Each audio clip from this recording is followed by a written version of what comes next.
Hello বন্ধুরা, আমি আগরতলা থেকে পায়েল বলছি। পায়েল ব্লগসে তোমাদের সবাইকে স্বাগত। তোমরা যে যেখান থেকে আমার ভিডিওটা দেখছো সবাইকে অনেক অনেক অনেক ধন্যবাদ পাশে থাকার জন্য। তো তোমরা যেখান থেকেই আমার ভিডিওটা দেখছো আশা করি তোমরা সবাই ভালো আছো, সুস্থ আছো। তো আজকে হচ্ছে পৌষ সংক্রান্তির ঠিক আগের দিন রাত্রেবেলা। তো আজকে হচ্ছে পিকনিক, তো সেটাই আজকে তোমাদের সঙ্গে ছোট্ট করে শেয়ার করব। যদি তোমাদের ভালো লেগে থাকে তাহলে অবশ্যই লাইক শেয়ার কমেন্ট করবে। আর যারা আমার নতুন বন্ধুরা আছো প্লিজ সাবস্ক্রাইব করে পাশে থাকা বেল নোটিফিকেশনটা অল করে দিও, যাতে সবার আগে তোমাদের কাছে আমার ভিডিও নোটিফিকেশনটা চলে যায়। আর পুরনো বন্ধুদের অনেক অনেক অনেক ভালোবাসা পাশে থাকার জন্য। তো চলো সঙ্গে থাকো, দেখতে থাকো। তো দেখো বন্ধুরা, এখানে আমার ছোট জেঠি শাশুড়ি রান্না টান্না করছে না, এখানে সবাই বসে আছি। এখানে আমি বসে বসে ধনে পাতাগুলো একটু বেছে দিলাম। তো এবার ধনে পাতাগুলোকে ধুয়ে দিব। তো দেখো এখানে ডাইলে দেওয়া হচ্ছে ধনে পাতাগুলো। আর এখানে দেখো রান্না করা হয়েছে হাঁসের মাংস।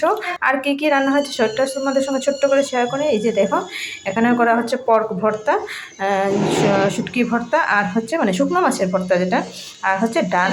তো চলো এবার খাওয়া দাওয়া করে কমপ্লিট করে আবার আগামী দিন আসবো তোমাদের সঙ্গে। তো চলো, গুড নাইট সবাইকে।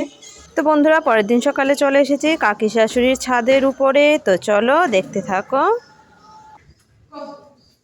হ্যালো বন্ধুরা, আজকে সকালে আবার চলে এলাম। সবাইকে গুড মর্নিং। তো তোমরা যে যেখান থেকে আমার ভিডিওটা দেখছো আশা করি তোমরা সবাই ভালো আছো, সুস্থ আছো। আজকে মকর সংক্রান্তি, সবাইকে অনেক অনেক অনেক শুভেচ্ছা। তো চলো, এই যে দেখো আমি কাপড় টাপড় ধুয়ে এখানে মেলে দিয়েছি। তো চলো এবার যাবো পুজোর কাজ করতে, সেটাই তোমাদের সঙ্গে শেয়ার করবো। যদি তোমাদের ভালো লেগে থাকে তাহলে অবশ্যই লাইক শেয়ার কমেন্ট করবে। আর যারা আমার নতুন বন্ধুরা আছো প্লিজ সাবস্ক্রাইব করে পাশে থাকা বেল নোটিফিকেশনটা অল করে দিও, যাতে সবার আগে তোমাদের কাছে আমার ভিডিও নোটিফিকেশনটা চলে যায়। আর পুরনো বন্ধুদের অনেক অনেক অনেক ভালোবাসা পাশে থাকার জন্য। তো চলো সঙ্গে থাকো, দেখতে থাকো। তো বন্ধুরা, সংক্রান্তির দিন আমাদের ঘরে একটু ঠাকুরকে ভোগ লাগানো হয়, অন্নভোগ। তো সেটার জন্যই আয়োজন করা হচ্ছে। তো দেখো এখানে আমি শাক কেটে নিচ্ছি, আর আমি আর আমার শাশুড়িমা দুজনে মিলে পুজোর আয়োজনটা করছি। তো দেখো সংক্রান্তির দিন একটু ঠাকুরকে ভোগ দিলে বেশ ভালোই লাগে। অনেকে বাড়ান দেয়, তো আমাদের এটা নেই এখানে, শ্বশুরবাড়িতে নেই, তবে আমার বাপের বাড়িতে আছে বাড়ানের ইয়েটা। তো এখানে শ্বশুরবাড়িতে যেহেতু নেই, শ্বশুরবাড়িতে যেরকম করে ওই রকমভাবেই করতে হবে। তো দেখো এখানে আমি শাক টাক সব কেটে নিচ্ছি। আর সংক্রান্তির দিন সকাল সকাল স্নান টান করে পুজোর কাজ করতে কিন্তু বেশ ভালো লাগে। তো তোমাদের কার কার এইরকম মানে পুজোর আয়োজন করতে হয় বা বানান আছে, এটা অবশ্যই কমেন্টের মাধ্যমে জানাবে। আর ওই দিকটা আমি রান্নাটাও বসিয়েছি একটু, মানে ফুলকপি আলু এগুলো সিদ্ধ বসিয়েছি। আর এদিকে আমি শাকটাও কেটে নিচ্ছি, তাহলে তাড়াতাড়ি হয়ে যাবে, না হলে কিন্তু অনেকটা লেট হয়ে যাবে। তো তার জন্য মানে দুই দিকেই করছি। আর আমার শাশুড়ি মা গ্যাসের চুলার মধ্যে একটু বলেছিলাম প্রথমে অন্ন করার জন্য, তারপর উনি বললেন না অন্ন করবেন না, এবার নাকি খিচুড়ি করা হবে। তো তার জন্য খিচুড়ি বানাচ্ছেন। তো আমি এদিকে ডালটা সিদ্ধ করে দিয়ে দেবো। তো চালটা এগুলো ধুয়ে আনছেন, আর আমি এগুলো শাক টাকগুলো ধুয়ে কেটে নিচ্ছি, কারণ শাকটা একটু ভালো করে না ধুলে কিন্তু খেতেও একটু ভালো ভালোই লাগে। তো তার জন্য। আর দেখো এদিকে শাশুড়ি মা মানে যেগুলো কাজ করছেন, আমিও করছি, দুজনে মিলেই সংক্রান্তির দিন কাজগুলো করতে হয়, না হলে কিন্তু তাড়াতাড়ি হয় না। তো দেখো আস্তে আস্তে করে সবগুলো কেটে কুটিয়ে সব কিছু একসঙ্গে রেডি করে নিলে কাজটা খুব সহজে হয়ে যায়। তো যে কারণে আগে কাটাকুটিগুলো করে নিচ্ছি। আর ওইদিকে আমি ফুলকপি আলুটা আগে কেটে নিয়েছিলাম, যে কারণে ওইটাকে আমি বসিয়ে দিয়েছি সিদ্ধ হওয়ার জন্য।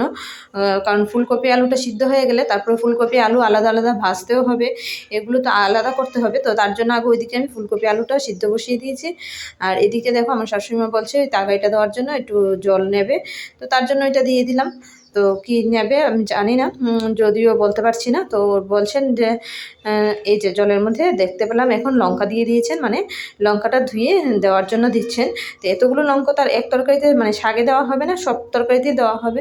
তো তার জন্য এই যে লঙ্কা দিয়েছেন। আর বলছেন যে ঠাকুরের ভোগে খুব একটা ঝাল কিন্তু ভালো লাগে না, যেই কারণে কমই লঙ্কা দেওয়া হয়েছে। তো আমি চার পাঁচটা করে সব তরকারিতেই দেবো, বেশি দেবো না। বেশি লঙ্কা দিলে ঠাকুরের ভোগটা না একদম ঝাল ঝাল হয়ে যাবে। তো ঝাল ঝাল ঠাকুরের ভোগ হয় না, ঠাকুরের ভোগটা একটু মিষ্টি মিষ্টি হয়, তোমরা অবশ্যই জানো। তো তার জন্য দেখো আমার শাকটা কাটা হয়ে গেছে। আর দেখি এখন কি কি সবজি কাটবো সেটাও ভাবছি। বেশ অনেকগুলো সবজি আছে ঘরে। তো এবার কী কী কাটা হবে সেটা তো আমি ঠিক করে বলতে পারবো না, শাশুড়িমা বলে দেবেন যে কী কী কাটতে হবে, তো সেগুলোই কাটবো। তো দেখো এবার আমার শাক কাটাটা প্রায় শেষের পথে। তো দেখতেই পাচ্ছ। আর শাশুড়িমা ওইদিকে গিয়ে জল বসিয়েছেন, গরম জল, মানে খিচুড়ি করার জন্য। তো গরম জলটা দেখছেন নাকি বলতে পারবো না। তো দেখো আমিও যদি ভয়েসটা পড়ে দিচ্ছি, তো এই যে আমি এদিকে শাকটা কেটে নিই আগে ভালো করে, শাকটা কেটে। আর দাটা না, পুজোর দাটা একদম কাজ করা হয় না, তো পুজোর দাটা একদম বসে গেছে, যেন কাটতেই পারছি না এরকম হয়ে আছে। মানে অনেকটা জোর দিয়ে দিয়েই কাটতে হচ্ছে, রেগুলার কাজ করা হয় না। আর এটাকে এখন ধার দেবো যে সেই সময়টাও নেই, আর ঠান্ডার মধ্যে হাত পা একদম চলছে না যে গিয়ে আবার বসে বসে এটাকে ধার দেবো। তো যাই হোক, এগুলি কেটে নিই, কেটে কাটাকুটি করে সব সবজিগুলি ধুতেও হবে। তো দেখো এখানে আমার শাক কাটা প্রায় শেষের পথে। তো এবার আমি এখানে বেগুন, ফুলকপি, এগুলো তো ফুলকপি তো আগেই কেটেছিলাম, বেগুন আর কেটেছিলাম আলু, এগুলো একটু ধুয়ে দিচ্ছি। আলু ভাজা, বেগুন ভাজা আর শিম ভাজাই হবে। আর এদিকে দেখো একটু মিষ্টি কুমড়োটাও কেটে নেব, কারণ মিষ্টি কুমড়োও একটু ভাজা করা হবে, তো তার জন্য এগুলোকে একটু ভালোভাবে ধুয়ে নিচ্ছি। ধুয়ে তারপর একবার ফ্রেশ জল দিয়ে একটু ভালো করে ধুয়ে নেব। তো দেখো এখানে আমার বেগুনগুলো একবার ধুয়ে নিয়েছি আর একবার ধুয়ে নিলাম। তো 3-4 বার ধুতেই হয় যে কোনো সবজি, আমি একটু 3-4 বার ধুয়ে নিই, কারণ এখন তো সব সবজিতে একটু কেমিক্যাল থাকে, তার জন্য একটু ভালো করেই ধুয়ে নিচ্ছি। আর ঠাকুরের ভোগ বলো আর ঘরের খাবার বলো, শাক সবজি কিন্তু একটু ভালো করে না ধুলে এখন একটা কেমিক্যালের গন্ধও থেকে যায়, তো তার জন্য একটু ভালোভাবে ধুয়ে নিলাম। আর এবার কেটে নেবো আমি মিষ্টি কুমড়োটা।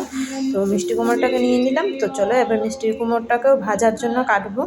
তো দেখো এখন আমি মিষ্টি কুমড়ো ভাজার জন্য কেটে নিচ্ছি মিষ্টি কুমড়োটাকে।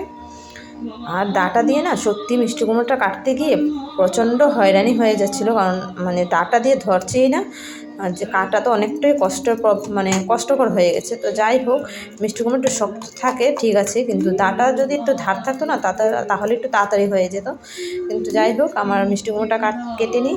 আর ওইদিকে দেখো আমার ফুলকপি আলুটা প্রায় সিদ্ধ হয়ে এসেছে। তো একবার একটু চেক করে নিই যে এই যে ফুলকপি আর আলুটা প্রায় কিন্তু সিদ্ধ হয়ে এসেছে। তো চলো এবার এগুলিকে নামিয়ে নেব। আর এটার মধ্যেই আমি মুগ ডালটাকে সিদ্ধ বসিয়ে দেব। তো ঠাকুরের ভোগের জন্য তো মসুর ডাল ইউজ করা যাবে না, মুগ ডাল, মটর ডাল, বুটের ডাল, এগুলো তো ঠাকুরের ভোগের জন্য ইউজ করা যায়। তো চলো এবার রান্না টান্না কমপ্লিট করে তারপরে তোমাদের সঙ্গে আসছি। তো দেখো বন্ধুরা, এখানে আমরা ভুগটাও লাগিয়ে নিয়েছি, তো তোমাদের সঙ্গে একটু ছোট্ট করে শেয়ার করে নিয়েছি, তো দেখতেই পেয়েছো। তো এখন অনেকটা বেলা হয়ে গেছে, প্রায় 3টে বেজে গেছে। তো আমাদের ভোগ লাগাতে লাগাতে অনেকটাই মানে দেরি হয়ে গেছে এবার। তো দেখো এখানে ভোগ টুক লাগানো হয়ে গেছে, তো খাওয়া দাওয়া কমপ্লিট করব। ঠাকুরের ভোগ লাগানো হওয়ার পর আমাদের খাওয়া হয়, সকাল থেকে পুরোই উপাস। শুধু আমি যে একা উপোস তা নয়, আমাদের ঘরের সবাই উপোস, মানে একদম সকাল থেকে পুরোই উপোস। তো যাই হোক, ঠাকুরের ভোগ টোগ লাগানো হয়ে গেছে, এবার খাওয়া দাওয়া কমপ্লিট করে যাব একটু ছাদে, ছাদ থেকে আবার কাপড়গুলো তুলতে হবে, কারণ এখন প্রায় বিকাল পরে এসেছে আর রোদও নেই। তো চলো সেটাও তোমাদের সঙ্গে একটু শেয়ার করে নেব। বন্ধুরা এবার চলে এসেছি কাপড়গুলো তুলতে। তো দেখতেই পেয়েছিলে কাজকর্ম কী করেছে। তো চলো এবার কাপড়গুলো তুলে নিই। তো দেখো বন্ধুরা, এবার কাপড়গুলো তুলে নিচ্ছি। তো দেখো কাপড় টাপড় তুলে যদি পারি রেস্ট করবো, নয়তো একটু বাড়িতে যাব, মানে মার কাছে যাব একটু। তো সংক্রান্তির দিন একটু যাব, গিয়ে আবার চলে আসব। বেশি তো দূরে নয়, 15-20 মিনিটের রাস্তা, তো গিয়ে আবার ব্যাক করে চলে আসব সন্ধ্যার পরে। তো এবার কাপড়গুলো তুলে নিয়ে যাব ঘরে, ঘর থেকে রেডি হয়ে তারপরে বেরিয়ে পড়ব। তো তার জন্য তোমাদেরকে আগেই বলে দিলাম। তো দেখো সব কাপড় টাপড় তোলা হয়ে গেছে। তো এবার চলে যাব নিচে। আর তোমরা সংক্রান্তির দিন কে কে এইভাবে ঠাকুরের পুজো দাও বা কাদের বারান আছে, তোমরা অবশ্যই কমেন্টের মাধ্যমে জানাবে। আর সংক্রান্তির দিন তোমাদের কার কেমন কেটেছে অবশ্যই আমাকে একটু জানিও। তো আমার তো আজকে সারাদিনই কাজকর্মেই কেটে গেলো, বেশ ভালোই লাগে ঠাকুরের পুজোর কাজ টাজ করতে। তো দেখো এবার চলে যাব নিচে। তো আমার সব কাপড় টাপড় নেওয়া হয়ে গেছে, চলো এবার যাই নিচে। তো বন্ধুরা এবার চলে যাচ্ছি নিচে। তো আজকের ভিডিওটা আর বেশি বড় করছি না, আশা করি তোমাদের আজকে আমার এই ভিডিওটা ভালো লাগবে। যদি ভালো লেগে থাকে তাহলে অবশ্যই লাইক শেয়ার কমেন্ট করবে। আর যারা আমার নতুন বন্ধুরা আছো প্লিজ সাবস্ক্রাইব করে পাশে থাকা বেল নোটিফিকেশনটা অল করে দিও। তো আজকের মতো এখানেই, সবাই ভালো থেকো, সুস্থ থেকো, টাটা। আবার পরে তোমাদের সাথে খুব তাড়াতাড়ি অন্য ব্লগের সাথে দেখা হচ্ছে। টাটা, বাই বাই সবাইকে।